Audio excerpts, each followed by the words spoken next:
Սիրելի հայրենակիցներ, հարգելի գործընկերներ, Տիկին Յոլյան, հարգանքներս ձեզ։ Ցավում եմ, որ պարոն Արայիկ Հարությունյանը այստեղ չի, սրճարանից դեռ չի եկել, բայց այս վերջին օրերի իր պահվածքին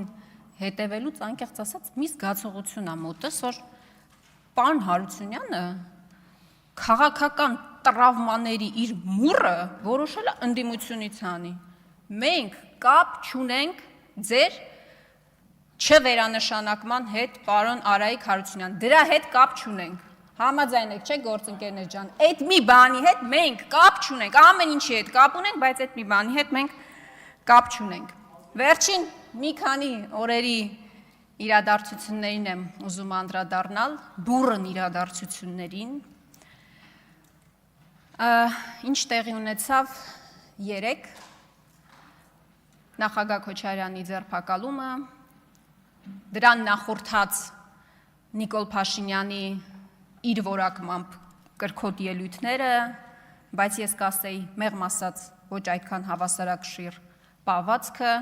ամեն ինչ տեղի ունեցավ ժանրի կանոններով, ժողովուրդ ջան, մենք դա բազմիցս տեսել ենք։ Հարց ու պատասխան, անմիջապես այս ամբիոնից հրահանգներ իրավապահ ուժային կառույցներին ամենակարճ ճանապարհն է ընտրված։ Մի ժամանակ գոնե WhatsApp-ով նամակներ էին գրում, ինչ-որ պրոցես էր գնում, հիմա այդ ձևականությունն էլ չկա։ Միանգամից այս ամբիոնից ուղիղ եթերով հրահանգ իրավապահ ուժային կառույցներին։ Քաղաքական հետապնդում եւ անձնական վրեժխնդրություն։ Այդ երկու ձևակերպումներն է բնորոշ նրան, ինչ տեղի ունենում վերջին երկու օրերի ընթացքում։ Ուսանորություն չի, նորից եմ ասում, մենք դա տեսել ենք, պարոն Յողալ, չէ՞։ Մենք այստեղ նստած տեսել ենք, որ Սամվել Կարապետյանը, երբ որ հայտարարություն արեց հարգելի գործընկերներ ուժեղ Հայաստանի, մենք այդտեղ նստած, հետևում էինք այնտեղ նստած Նիկոլ Փաշինյանին, համակարգիչը բացել էր, այսպես ինչ-որ հրահանգներ էր գրում, դրանից հետո ձերբակալությունը եւ այն բոլոր գործընթացը, որ սկսվել է ձեր առաջնորդի նկատմամբ, ականատեսը դրա եղել է ամբողջ հասարակությունը։ Գագիկ Ծառուկյանի նկատմամբ տեղի ունեցած իրադարձությունները եւ ընտրություններից առաջ, եւ ընտրություններից հետո, նույն Արարատ կոնյակի գինու օղի կոմբինատի հետ կապված հրահանգ անմիջապես, դրանից հետո համապատասխան պարոն Արայիկ Հարությունյանը եկավ, ես ասում եի, որ ձեր քաղաքական տրավմաների մուրը պարտադիր չի մեզանից հանեք, մենք դրա հետ կապ չունենք, ձեր չվերանշանակման հետ կապ չունենք։ Գայք Ծառուկյանի հետ կապված դեպքերը, ու ես բազմաթիվ օրինակներ կարող եմ բերել, բազմաթիվ օրինակներ։ Բայց այս ընթացքում նաև հասարակության այլ շերտերել են տուժում, այլ մարդիկ, տնտեսվարողներ, բիզնեսներ են տուժում, աշխատավարձով ապրող պարզապես մարդիկ են նաև, այս ձեր արդարության հաստատման, ժողովրդավարության բաստիոնում, պարոն Յողան, արդարության հաստատման օպերացիայի շրջանակներում տուժում։ Օրինակ, ինչպես Գագիկ Ծառուկյանի բիզնեսների հետ կապված, երեք էլ բազմաթիվ բիզնեսներ կապարանակնքվել են։ Ինչ կարաք ասեք, ինչի։ Այդ մարդիկ ինչ են անելու, այդ գույքը վերցնելու են, տանեն իրանց տուն, գողանալու են, ինչ են անելու։ Հարյուրավոր մարդիկ աշխատում են, այդ մարդիկ հիմա անորոշության մեջ են, ինչ պետք է անեն, ապօրինի է, չգիտեմ ինչ է, լավ թող այդ մարդիկ շարունակեն աշխատել, բայց դու գիտեք դա ինչի եք անում, որ հետո վերցնեք, իբր տակ ժողովրդին, բայց իրականում ձեզ վերցնեք, հետո տակ ձեզ համար հաճո որևէ օլիգարխի, սխեման շատ պարզ է, կամ ձերբակալությունների հետ կապված, կալանավորումների հետ կապված, մենք Արեգնազ Մանուկյանի դեպքը շատ ենք այստեղ քննարկել եւ առաջընթաց կա, եւ առաջընթաց ունենք, երեք մի կնոջ են ձերբակալել, որը 3 անչափահաս երեխաների մայր է եւ հրաշալի նորություն ունեմ ձեզ համար, տեսակցությունները բաց է ժողովուրդ։ Այդ կնոջ տեսակցությունները բաց է, բայց մի փոքր խնդիր կա այստեղ։ Այդ կինը ամուսին չունի, Հիմա հարց եմ տալիս ձեզ, ով պետքա պահի այդ երեխեքին։ Դուք ասեք տատին թող պահի այդ երեխեքին։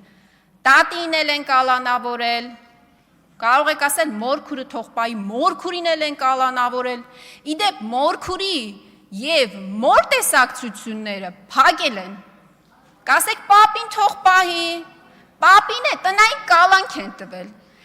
Այսինքն ընտանիքի հորը տնային կալանք են տվել, որը ենթադրում եմ բիզնեսի հիմնադիրն է, ենթադրում եմ։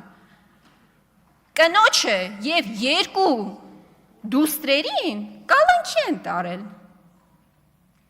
Այս չի ձեր արդարադատությունը, Ժորժ ջան։ Ինչ կապ ունի սա նախկինների հետ, չգիտեմ ում հետ, ինչ կապ ունի։ Օրինակ, այս ընտանիքի պատմությունը ինչ կապ ունի դրա հետ։ Դուք կարող եք ասել, մենք ինչ կապ ունենք դատական համակարգի հետ, բայց Նիկոլ Փաշինյանի ելույթից հետո դա էլ չեք կարող ասել, որովհետև ինքը պարզ ասում է, այո, ես հրահանգ եմ տալիս։ Սա իշխանության տարանջատման, օրենքի առջև հավասար, բոլորի հավասարության, ժողովրդավարության, Եվրոպական միություն եք գնում Տիկին Կարապետյան, ստանդարտներին պետք է համապատասխանեցվենք։ Այդ ամեն ինչի ֆոնին ես օրինակ անկեղծ ուզում եմ հասկանալ դուք եւ Եղոյանը ինչ եք զգում, երբ որ Նիկոլ Փաշինյանը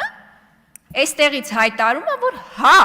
ես եմ ասել ու ասում եմ, ուղիղ տեքստով ասում եմ, ես եմ հրանգներ տալիս, բայց մեզ դատախազ ինչի է պետք։ Քնչական, հակակոռուպցիոն, ուժային կառույցներ, չէ, ուժային կառույցները պետք են որ գործողություններ անեն։ Այդ դրանք մեզ ինչի են պետք, եթե ամեն ինչը Նիկոլ Փաշինյանն է որոշում։ Եթե դատական համակարգն է մեղավոր, որովհետև մի հետաքրքիր բան է, գործընկերներ ջան, նկատել եք, սահմանադրության փոփոխությունը փորձում են դատական համակարգի բարելավման սոուսով մատուցել, որովհետև ոչ են ասի սահմանադրություն ենք փոխում, որ անկախության հռչակագիրը հանենք եւ այլն, որ մի շարք փոփոխություններ անենք, հետո Տիգրան տանք, հպարտ այստեղ ասում էր անկլավներ, 4 տարի առաջ հանրային հեռուստաընկերության եթերում էր ասում էր ոչ մի իրավական հիմք չկա, ոչ մի մենք բոլոր քարտեզները նայել ենք, ոչ մի իրավական հիմք չկա, քարտեզն ի վերջո ինչ է,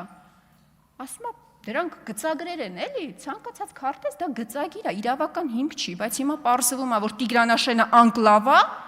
իրավական հիմքը, բայց չի ասում որն է։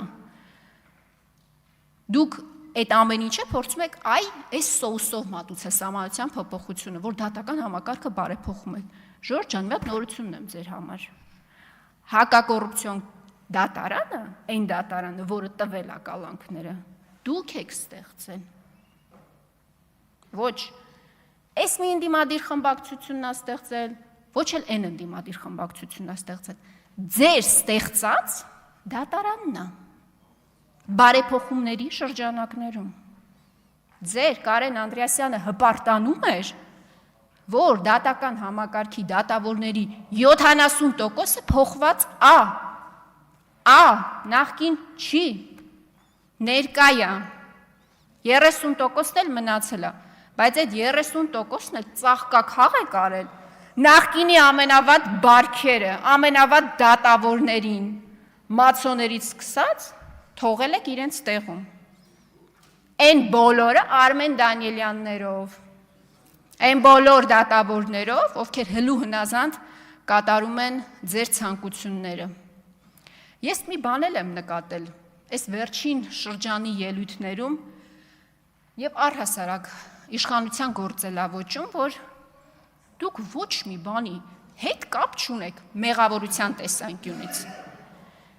Եթե տնտեսական ցուցանիշները հաջող են, դա իշխանության շնորհն է։ Եթե ԵԱՏՄ-ում ապրանքների արտահանման խնդիր ունենք, պարզվում է դա այն քխնդիմությունն է մեղավոր, որ քաջալերում է